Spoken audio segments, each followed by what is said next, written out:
Saatele lükkavad käigu sisse Swedbanki kasko- ja liikluskindlustus.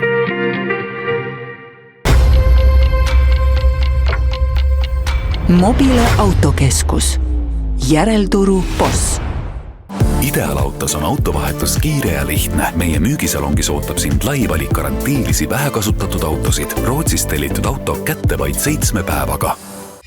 Autoportaalis saad lisada müügikuulutuse tasuta. Autoportaal.ee. Osta, müü, trendi.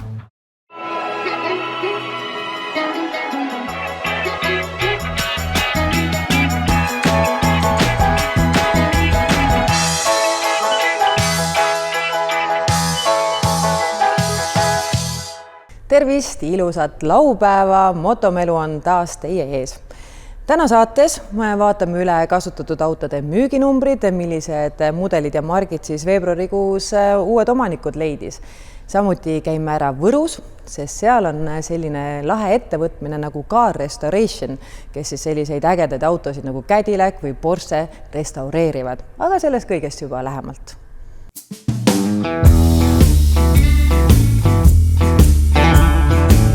Oleme oma saatega jõudnud autoportaali statistikarubriigini ja selleks oleme tulnud ideaalautosse, kus ringi vaadates rahvastatistikale omaselt on ainult rahvaautod. Turg paraneb, aga endiselt kriisijärgses augus. Veebruaris registreeriti 1142 uut autot, mis on 82% rohkem kui 2025. aasta veebruaris. Aga see number on petlik, kui võrrelda normaalsete aastatega. 2023. aastal 1620 autot, 2024. aastal 1446. Seega võrreldes 2023. aastaga oleme siiski 30% veel maas. Kui nüüd sellesse statistikasse sisse vaadata, siis numbrid on ainult muutunud, sellepärast et esitopis on ikka BMW, Škoda, Toyota ja muidugi Volkswagen. Uuemate ehk kuni 10-aastaste autode segmendis leiame esikohal sellel kuul Škoda. Škodadega tehti veebruaris 342 tehingut, teiselt kohalt leiame eelmise kuu võitja Toyota 311 tehinguga, kolmandaks jäi veebruaris BMW 215 tehinguga. Oleme oma saates rääkinud päris palju erinevatest vaakgrupi autodest, mis siis on Volkswagen, Škoda, Audi ja Porsche. Aga Škoda Kodiaqist pole me ennem juttu teinud ja see võib olla päris hea valik neile, kellele Passat jääb natukene väikseks. Škoda linnapildi tihedust on üsna lihtne mõista, arvestades seda, et olen ligi 2-meetrine, esiistja on minu järgi paika pandud ja istudes siia tahaistmele. Ütleme nii, et siin on ruumi rohkem kui Lux Expressis. Selle 2-aastase auto eest maksta 34 000 on tegelikult päris hea diil. Eriti veel nendel, kes tahavad vedada palju lapsi või ehitusega seotud asju, ehk siis ettevõtjatele võib-olla 24% soodustust läbi riigi. Hoolimata sellest, mis brändid meil statistikas domineerivad, on kõikides nendes natukene Volvot. Kas sa teadsid, et ligi 70 aastat tagasi leiutas Volvo sükse imeviguri nagu 3 punkti turvavöö, mis 68. aastal muutus kohustuslikuks kõikides autodes ning on tänaseks päästnud üle 1 000 000 elu.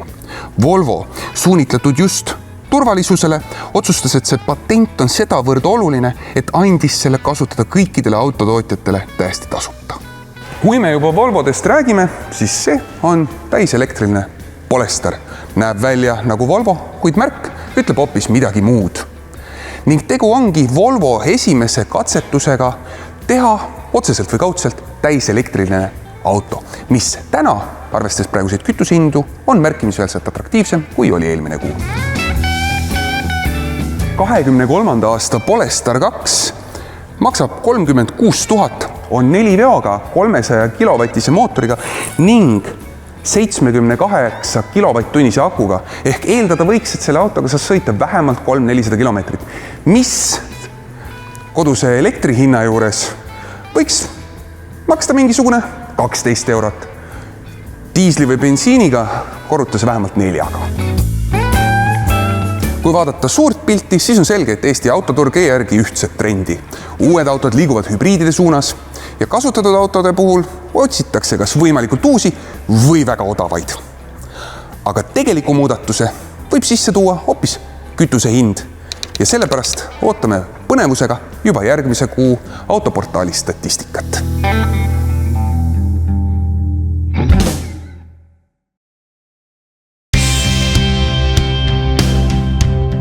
Me oleme Irus, sest siin värskelt valmis uhiuus keskus, mis kannab nime Iru Motocenter.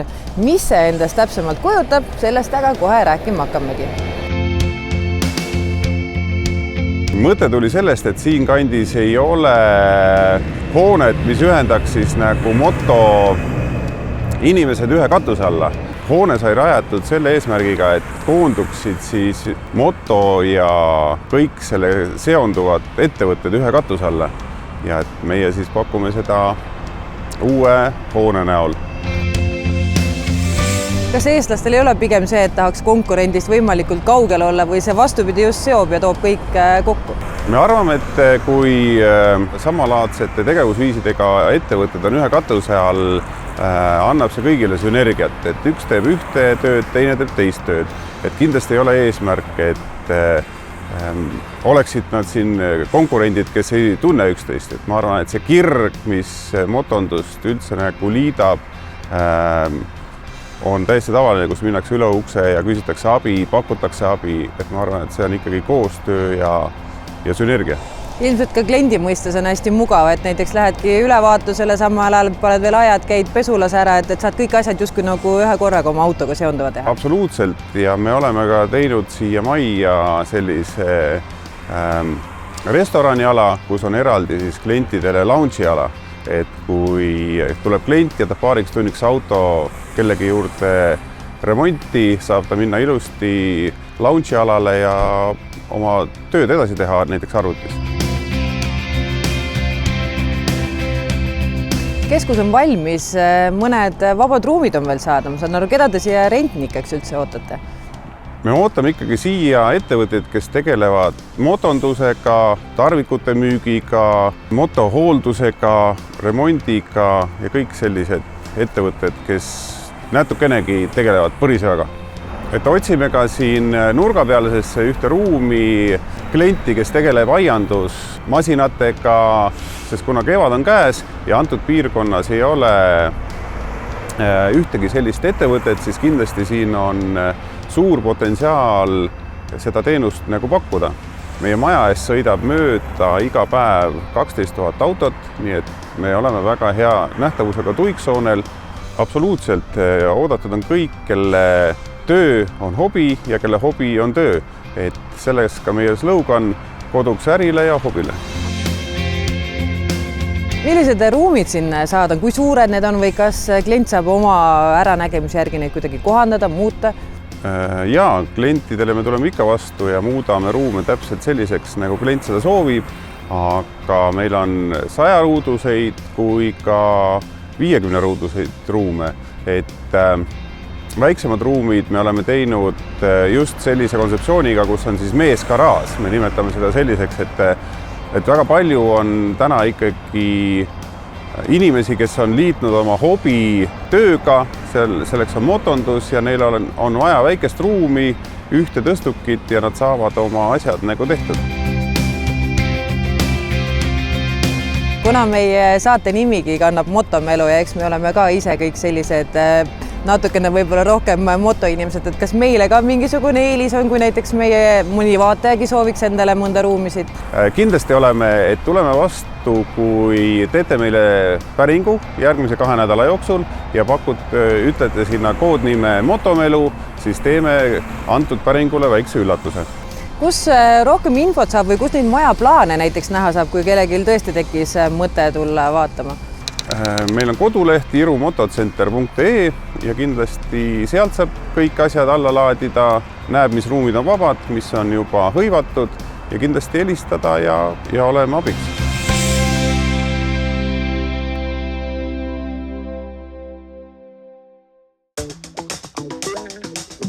Alexelal on hea meel teatada, et meie avalike sihtkohtade laadimisvõrgustik on laienenud ja saanud juurde ühe tugeva partneri. Nüüd on võimalus ka enda elektriautod mugavalt laadida Tallinna kesklinnas Meriton Park-In hotellis.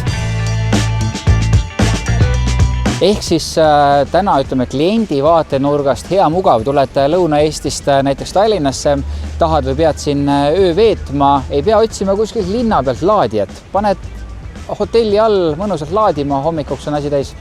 just, et hotellides laadimiskohtade olemasolu on juba täna ülioluline, ehk siis klient, kellel on elektriauto, pistikhübriid, nii-öelda Eesti klient, kes tulebki võib-olla teisest Eesti otsast, aga tegelikult ka välismaalased, et sa otsid hotelli siis endale ja tegelikult elektriauto või pistikhübriidi klient otsib hotelli selle järgi, kus ta saab ka oma auto laadima panna. Kuidas selle arveldamisega lood on, et kas see läheb kuidagi nüüd hotelli toa või selle spa hinnale otsa või tuleks teiega eraldi arveldada? Laadijate peal on juhend ja tegelikult see hotellilaadja kuulub samamoodi meie avaliku võrgustikku nagu iga teine laadija, nii tanklas kui ükskõik kus mujal avalikus võrgus. Et laadimist saab alustada erinevate viisidega, kõige enam kliendid eelistavad Alexela äppi, lisaks ka siis füüsiline Alexela maksekaart, otse loomulikult veebimakse, mida võib-olla just turistid eelistavad, Google Pay, Apple Pay, hästi mugav ja lisaks veel siis on Alexela kinkekaart ja otse loomulikult, kui klient ei soovi neist ühtegi valida, aga soovibki panna selle näiteks oma toaarvele, siis saab ka eraldi küsida hotelli registratuurist eraldi siis laadimiskaarti. Kui nüüd vaatajate hulgas on mõni ettevõtja, kes tahaks ka endale samasugust lahendust, kas tuleb oodata, millal teie jõuate nendeni või nad võivad võtta juba ka otse Alexelaga ühendust? Ma arvan, et saame neid asju paralleelselt ka ajada, et kindlasti me ise aktiivselt töötame läbi partneritega, aga partnerid võtavad ka meiega ühendust otse, et ma arvan, et täna sellise laadimiskoha olemasolu on sama oluline nagu, ma ei tea, hotellis wifi või arvutipunkt kunagi ammu oli, et see on täna oluline ja ma arvan, et kui tahad vähegi tegija hotell olla, siis igal juhul sul peab olema mitu laadimispunkti olemas parklas.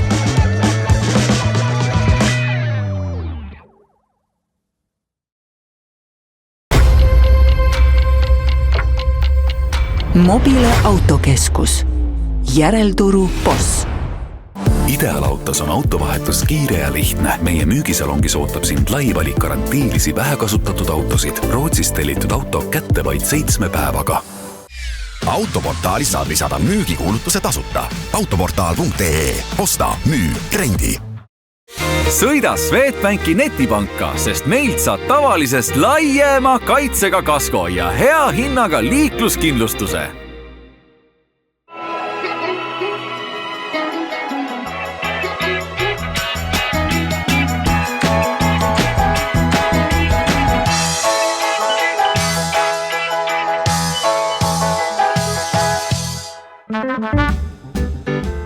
Võru linna ääres. Kohas, kuhu juhuslikult kohe päris kindlasti ei satu, asub üks päris huvitav koht. Pealtnäha täiesti tavaline ja mitte midagi ütlev angaar veedab endas klassikat. Siin restaureeritakse autosid. Lähme vaatame, mis seal sees toimub. Hobi on saanud tööks või vastupidi, et võtame vanad rondid sisse, teeme nendest uued autod, et kogu see protsess siin majas siis meil käib. Pigem keskendume ikkagi unikumidele ja selle värvimisele ja tegemisele. Räägi sellest lähemalt, et kuidas see kõik välja näeb. Metalliuunik tuleb sulle garaaži ukse ette ja öeldakse, et patsutatakse õlale, ole tubli, pea vastu ja tee meile siit auto või? Jah, et eks ta nii ongi, et seesama sõna, et pea vastu võib-olla iseloomustabki seda, et eks ta on selline protsess, mis nõuab väga palju sellest närvi. Vahest jätadki selle projekti seisma, sest sa lihtsalt oled väsinud sellest projektist, liigud mõne projektiga edasi, tuled selle projekti juurde tagasi. Peale seda, kui see auto on juba värvitud, siis öeldakse, et kuule, äge on. Et selline pool autost on närvesööv ja pool on selline nagu, et äge ja nüüd ta tuleb. Et eks ta selliselt nagu kujuneb. Kaua see protsess aega võib võtta? See sõltub mitmest asjaolust, et üks asi on kindlasti kliendi võimekus, teine on siis varuosade saadavus. Aga selline aasta-poolteist, ütleme sellise ühe sõiduki peale ikkagi ära kulub. Kunagi ju sai selliste töödega alustatud. ja ega see siis ka täna ei ole meie jaoks unustatud teema, et antud rekka tuli siis meie juurde Norrast ja läheb ta siis täiesti värvimisse, puhastamisesse ja tuleb natuke teistmoodi lahendusega, kui me teda praegu siin näeme, et eks meie selline suund on ju ka liikuda sellisesse custom maailma ja teha midagi nagu rohkemat ja ägedamat kui lihtsalt tavaline klassikaline auto. Meie puhul on autot taastamine, ongi ta põhiliselt nagu käsitöö, aga selline eraldi teemana on meil puitdetailide taastamine. Kui tavaliselt näeb see puitdetail selline räsitud välja ja siis me hakkame seda siis vaikselt taastama. Nimelt eemaldame selle spooni, liimime uuesti spooni peale ja hakkab ta siis välja nägema nagu selline.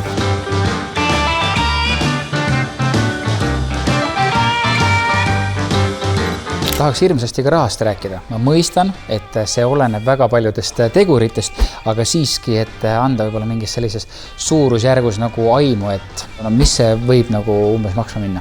Ma võib-olla tooksin välja sellised suurusjärgud, et kui me räägime siin võib-olla sellisest Vene auto, on see Žiguli või Moskvitsi taastamised, et seal võib-olla selline võib-olla 30 000, eks ole, võib-olla 40 000, oleneb siis nendest kere olukorrast, et kui me räägime sellest valgest sõidukist, siis siin me enam sellistest numbritest rääkida ei saa. Siin me ikkagi korrutame need kahega ja läheme sealt ülesse poole just selle sõiduki enda keerukuse poolest, varuosade poolest, et see kõik selle nagu hinna määrab. Tegemist on siis Võru esimese kiirabi autoga. Et see, kes sellega peal ka töötas, siis täna elab ja peres võeti see nii-öelda teemaks, et see tuleb lihtsalt korda teha ja säilitada nii-öelda ajaloolisena ja sellisest nagu pere reliikviana, et selles mõttes on ta väga väärtuslik auto. Täna on ta värvikambris, millal ta valmis saab? Ega palju pole jäänud, et kõige raskemad tööd on tehtud, keevitatud, värvitud, varuosad on olemas ja eks ta ootabki sellist kokkupanekut, et kas me nüüd sellel suvel siin jaanipäeval just sõita saame, aga kindlasti selline plaan on. Kui see sõiduk on hästi tehtud, siis ei ole vahet, et ta ju ajaga mööda koguneb nii-öelda see väärtus ja turuhind nagu selles mõttes tõuseb, sest et kuskilt maalt tagantpoolt kaovad need autod ära ja ka see samasugune Zaporodsast siis võib-olla 10 aasta pärast me ei näe neid üldse ja me näeme ainult piltidel, et selline oli, aga siis keegi saab öelda, et aga minul on see. Et sealt see tulema hakkab, et võib-olla täna ta küll ei maksa, aga 10 aasta pärast, et see auto, mis me täna teeme, siis ta juba nagu maksab, et ta läheb ikkagi sinna investeeringu nagu alla. Kuna tegemist on niivõrd niši tootega, siis tõenäoliselt suurt tormijooksu nüüd teie töökojal ei ole pärast loo eetrisse minekut. Aga kindlasti on väga äge ja väga põnev vaadata, mida te, kus te teinud olete. Kas te kuidagi olete presenteerinud kodukal sotsiaalmeedias? Facebook, Instagram on täis meie pilte protsessi algusest kuni protsessi lõpuni, et saab lausa kaustade viisi neid kerida, et kui on ta roostehunnik ja kui on ta värvitud, et sotsmeedias meil on väga palju pilte, videosid.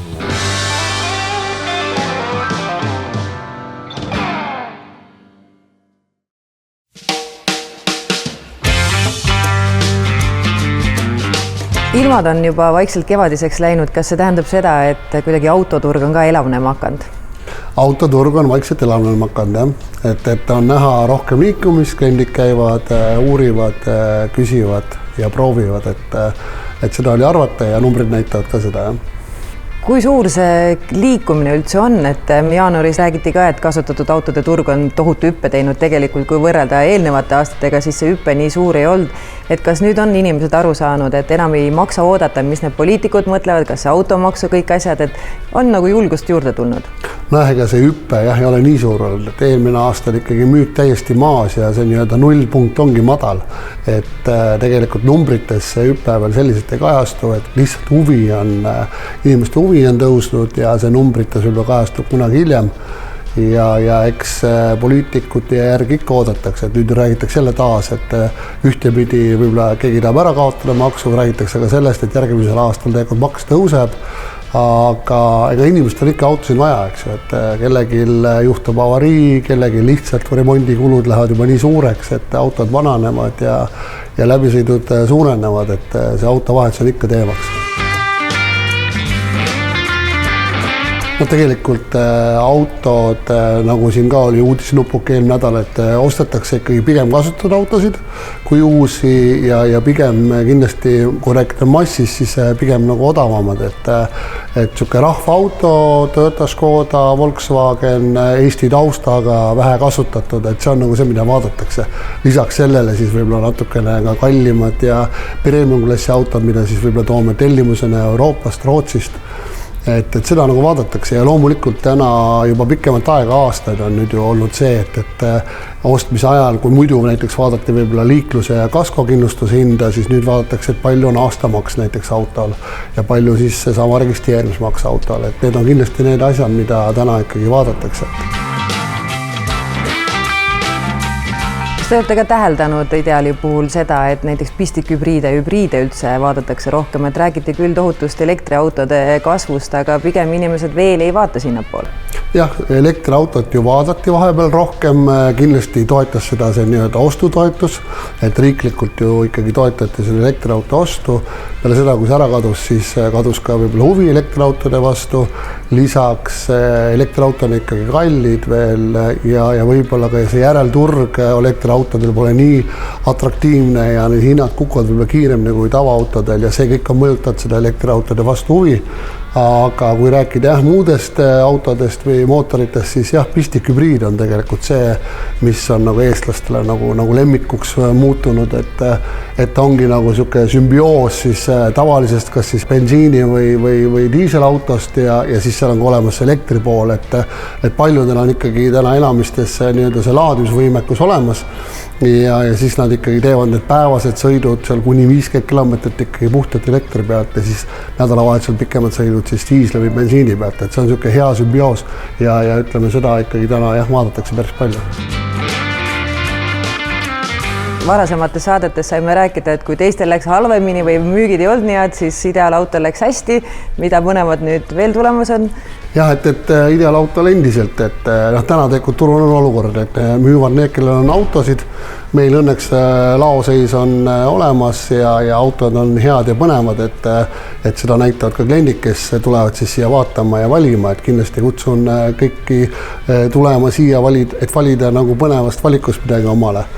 Ja mis meil veel on tulemas, teeme sellise nagu perepäeva 28. märtsil, see on laupäev, kindlasti tasub tulla siis juba ka vaatama, et meil on kogu valik väljas, meil on head hinnad, meil on loosid, põnevad pakkumised, tasub tulla koos lastega, lastele on tegevust, et kindlasti tasub tulla siis. Kindlasti tasub jälgida meie sotsiaalmeediakanaleid, et seal on sündmus üleval ja infot on ka palju seal kirjas.